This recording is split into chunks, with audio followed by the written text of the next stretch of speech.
Hello, dear medical and paramedical aspirant. Welcome to Objective PCB YouTube channel. And in this video, I am going to talk about total scholarship seats in Nepal. Mainly MBBS तपाईहरु यसै गरी BDS, BSc nursing, BPH लाई distribute गर्न सक्नुहुन्छ. I will talk about MBBS र तपाई जुन कोर्सको लागि एप्लाई गर्नुभछ त्यसको अकॉर्डिङ यही रुल एप्लाई गर्नु होला. Okay. So before we start this video, please subscribe our Objective PCB YouTube channel.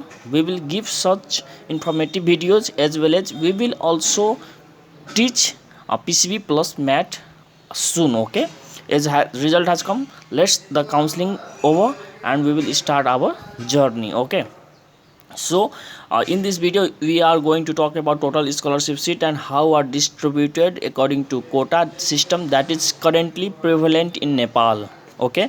Quota system अब बिस्तारै बिस्तारै चेन्ज हुँदै जानेछ किनभने अस्ति डाक्टर विनय पन्जियार दाजुले कोर्टमा केस गर्नुभएको थियो and court has also suggested that quota should not be given on the basis of caste, rather it should be given on the basis of economic status and human development index थुप्रै कुराहरू छ त्यसमा. We will talk them later. So go to our video, and this video to make this video I have taken help from Nirajan Dai videos अनि अरू टिचरहरुको पनि मैले suggestion लिएर यो भिडियो बनाउन गइराखेको छु. And before I start this video, I want to tell that it is not the correct but it is approx. लगभग यही हुनेछ. So guys, we will start our video from here. College name, total seat, scholarship seat. Okay, so BPKHS धरानमा 100 वटा seat छ, 75 scholarship seat छ according to medical education commission rule. कुनै पनि government कलेजमा 75% स्कलरशिप हुनै पर्छ. And guys one thing is what that अब 25 सीट बचेको चाहिँ नेपालीलाई हैन है, यो फरेनरलाई हो र त्यहाँको स्टाफ कोटा हो. नेपालीलाई पेमेन्ट सीट यसमा छैन. ओके. IOM 100 सीट छ, 75. यसै गरी तपाईले पाटन हेर्न सक्नुहुन्छ, नेपाल आर्मी, यो राम्रो कलेज पनि टिक गरिदिन्छु. ओके. BPKHS राम्रो कलेज, IOM राम्रो कलेज हो, पाटन राम्रो कलेज हो, त्यसै गरी यो राम्रो कलेज हो, Karnali institute of health sciences. It's भर्खर सुरु भएको हो, घुम्नलाई ठिक छ तर पढ्नलाई त त्यस्तै हो है गाइज.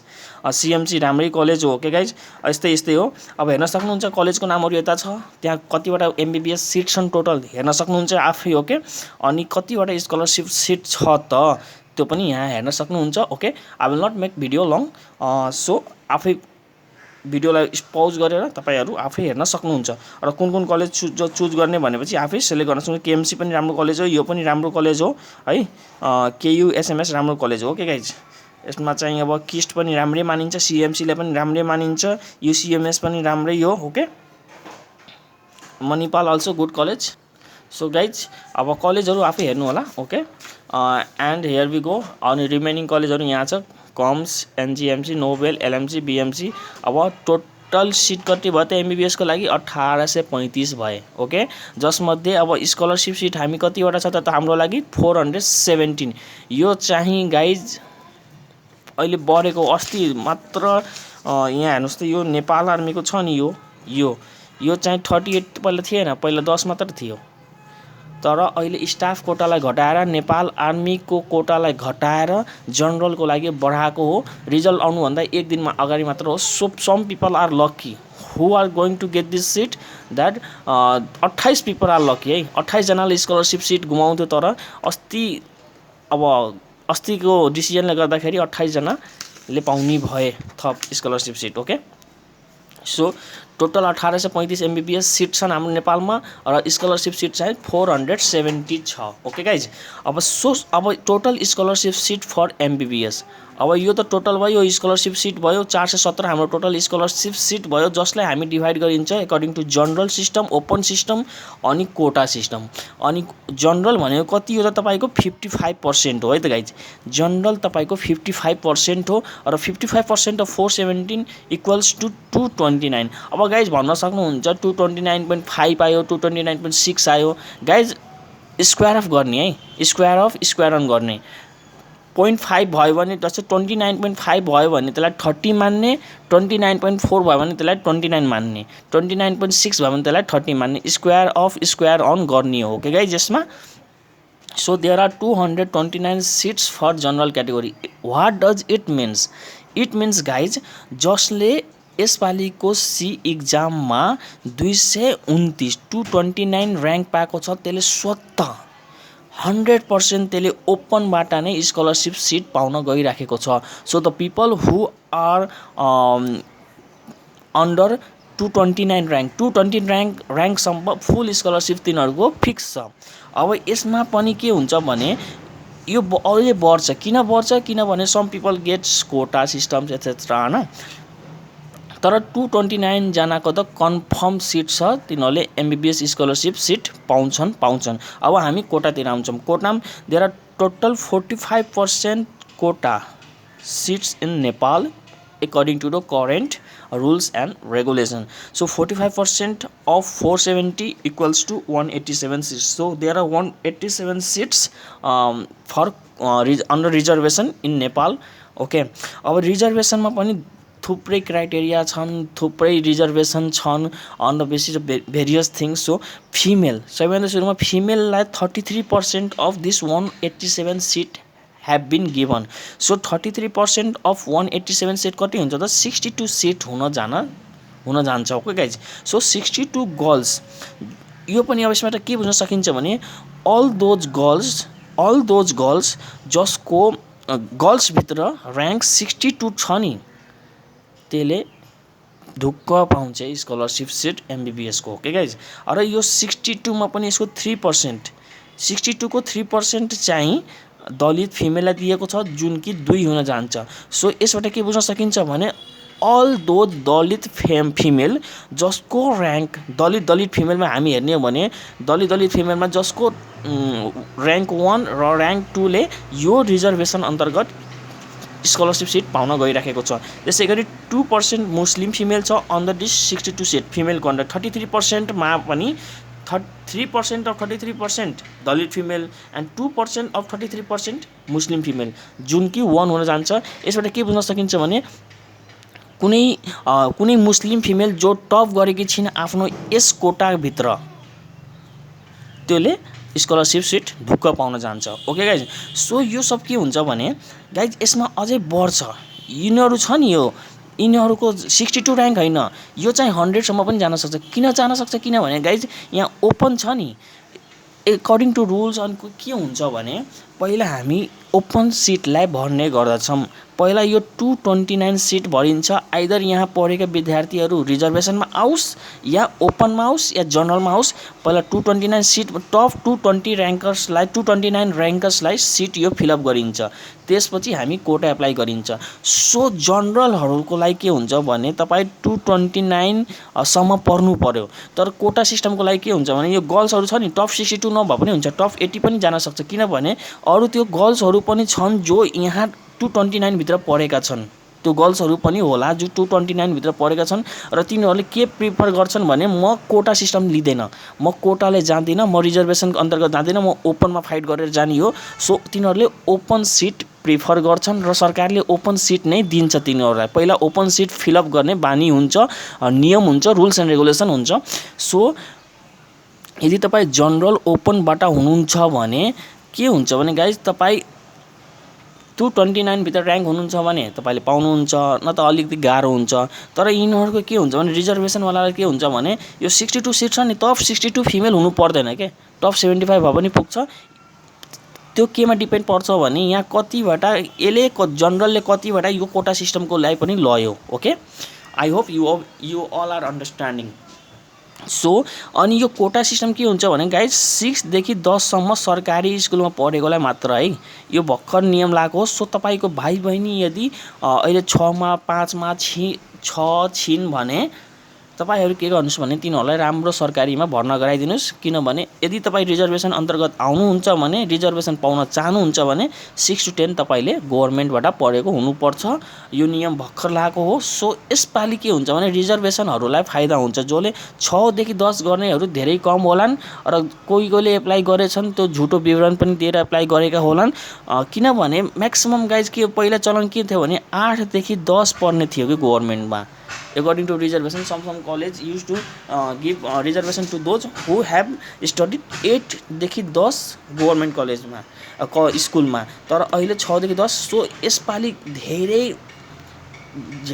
गोलमेल हुन सक्छ है 6 देखि 10 कमै परेका छन् के रिजर्भेसनको लागि गभर्नमेन्टमा 6 देखि 10 बहुत कम पर्छन् किनभने म्याक्सिमम के हुन्छ भने 7 सम्म हामी प्राइभेटमा पढाउने 8 मा सरकारीमा गएर हाल्ने चलन हुन्थ्यो सो लेट्स सी यसपाली धेरै गोलमोल हुन सम्भावना छ ओके अब हामी फिमेलको टक गर्यौं त्यसपछि हामी के गर्छौं दलित यो 187 सिट यो 45% सिटको 9% चाहिँ दलितलाई दिएको छ जुन कि 17 सिट हुन जान्छ यसले के बुझाउँछ भने त्यो दलित टप 17 र्याङ्कर दलितले अटोमेटिक स्कलरशिप सिट पाउँछ त्यसैगरी आदिवासी जनजातिलाई 50% दिएको छ 15% जस्तो 28 सिट हुन जान्छ यसले के बुझाउँछ भने टप 28 आदिवासी जनजातिमा पर्नेहरूले अटोमेटिक एमबीबीएस स्कलरशिप सिट पाउँछन् त्यसैगरी खस एरियाकोमा पनि 17% सिट दिएको छ which is equal to 32 यसले के बुझाउँछ भने खस एरिया अन्तर्गत जुन एमएससी ले रिजल्ट निकालेको छ नि रिजर्भेसनको अकर्डिङमा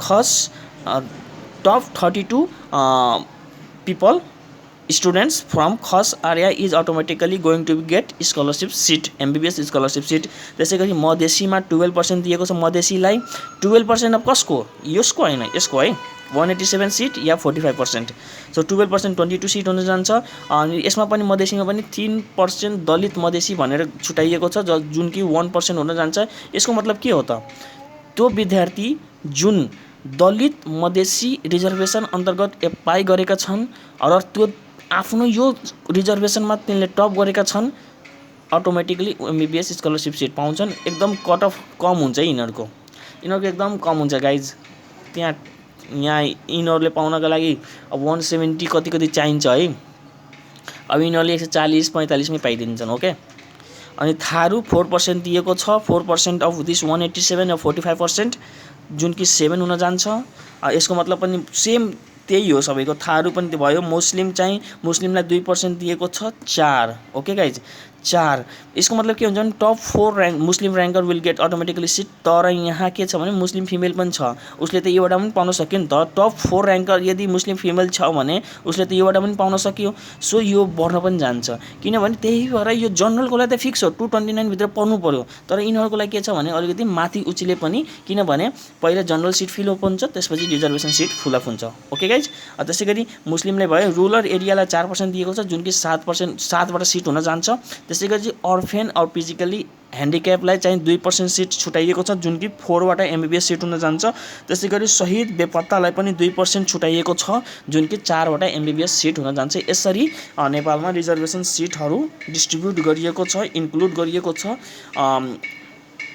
सो यदि तपाई रिजर्भेसन आउनु हुन्छ भने अब तपाई हेर्नुस् तपाईको नाम कहाँ छ यदि फिमेल हुनुहुन्छ भने टप 62 फिमेलमा आउनु भएको छ कि नाइ यदि आउनु भएको छ भने तपाई फिक्स हो यदि आउनु भएको छैन त्यसको नियर बाइ हुनुहुन्छ भने तपाई पनि तपाईलाई पाउने चान्स धेरै हुन्छ किनभने पहिला यो जनरलमा पनि कुनै फिमेल होला जुन कि आफ्नो रिजर्भेसन नलिएर ओपनमा एप्लाई गर्दिन्छन् किनभने स्कलरशिप त यिनीहरुले पनि पाउने हुन् र ओपनमा स्कलरशिप पाउनु भनेको बेग्लै मजा हुन्छ है सान हुन्छ रिजर्भेसनबाट हैन हामी ओपन जनरलबाट लडेर आको भनेर सो पहिला जनरल सिट एप्लाई गर्छन् सो तपाईहरु यदि रिजर्भेसनमा हुनुहुन्छ भने तपाई आफ्नै रिजल्टलाई एनालाइसिस गर्नुस् तपाई कहाँ पर्नुहुन्छ यसमा फिमेल हुनुहुन्छ भने टप 62 फिमेलमा पर्नु भयो कि नै दलित हुनुहुन्छ भने टप 17 दलितमा पर्नु भयो कि नै आदिवासी जनजाति हुनुहुन्छ भने टप 28 आदिवासी जनजातिमा पर्नु भयो कि नै टप त्यहाँ 28 र त्यसको अलिकति माथि तपाई पाउने चान्स 6 सिटहरु सो मलाई धेरै इनबक्स आइराखेको थियो कोही आइराखेको थियो मेरो